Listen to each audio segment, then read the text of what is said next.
Salam sehat. Saya Dr. Nilu Purnami dari Rumah Sakit Darmo, Surabaya.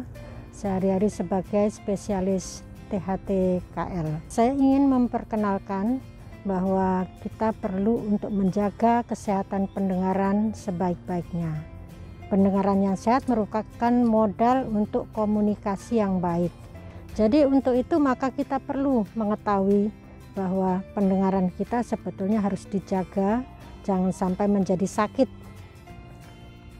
Gangguan pendengaran bisa terjadi pada berbagai kelompok usia, mulai pada bayi baru lahir, pada anak-anak, pada dewasa muda, pada orang tua, dan mungkin bisa terjadi karena paparan yang bising dan penyakit yang mendasari, antara lain kencing manis, kemudian ada pengobatan misalnya hemodialisis, dan obat-obat yang lainnya yang bisa meracuni syaraf pendengaran atau disebut ototoksik.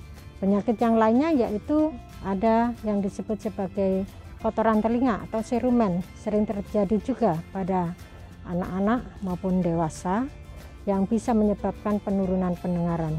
Untuk itu maka perlu dikenali sejak dini, kemudian dilakukan penanganan dengan tepat, dan setelah itu maka perlu untuk dilakukan monitor secara rutin pendengaran sehingga jangan sampai terjadi gangguan pendengaran yang memberat dan bersifat permanen.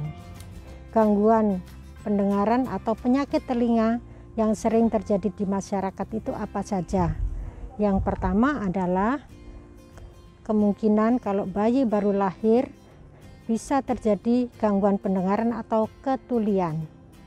Untuk itu maka perlu dilakukan pemeriksaan screening pendengaran pada bayi baru lahir sehingga bisa segera diketahui kalau terjadi gangguan pendengaran, atau bisa diketahui kalau terjadi gangguan pendengaran berapa beratnya atau derajat gangguan pendengaran tersebut. Di masa teknologi sekarang ini yang cukup canggih, maka sudah tersedia alat-alat untuk tes pendengaran pada bayi baru lahir sejak usia 2 hari, yaitu dengan pemeriksaan OAE atau kepanjangannya adalah Auto Acoustic Emission, di mana bayi tersebut bila dilakukan pemeriksaan OAE akan langsung bisa diketahui bahwa pendengarannya baik atau ada masalah, sehingga bisa dilanjutkan kemudian dengan pemeriksaan diagnostik yang lebih lengkap. Harapannya bayi tersebut akan bisa tumbuh dan berkembang sehingga seperti layaknya anak yang normal dan bisa dapat berkomunikasi dengan baik seperti anak seusianya. Untuk itu maka perlu penanganan yang tepat atau intervensi yang tepat pada bayi atau anak dengan gangguan pendengaran. Ada sudah tersedia sarana habilitasi atau intervensinya, yaitu dengan penggunaan alat bantu dengar atau mungkin perlu dilakukan operasi dengan implan koklea.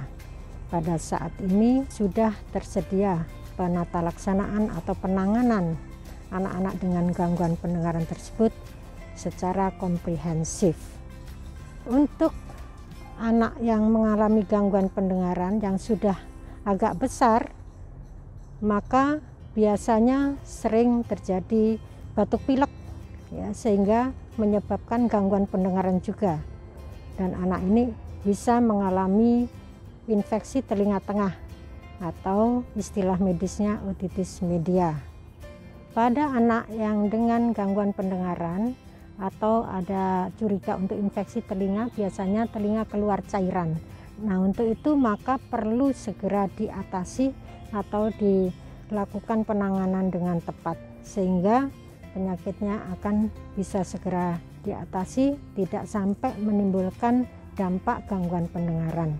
Untuk itu maka perlu segera berobat ke dokter. Nah, pada usia dewasa biasanya kita juga ada risiko terpapar suara bising, terutama pada pekerja yang berada di lingkungan bising, misalnya di pabrik atau di industri atau mungkin di jalan raya.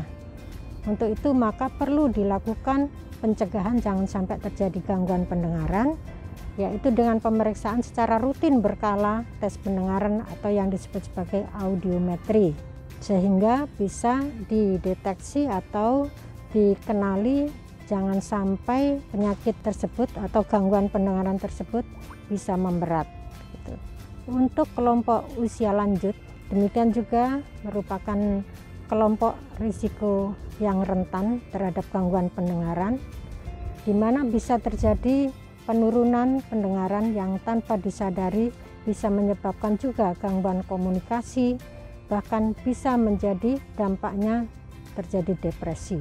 Untuk itu maka juga perlu dikenali secara dini, terutama untuk keluarga, tanda-tanda apa saja untuk mengetahui bahwa terjadi gangguan pendengaran pada kelompok lansia atau usia lanjut tersebut.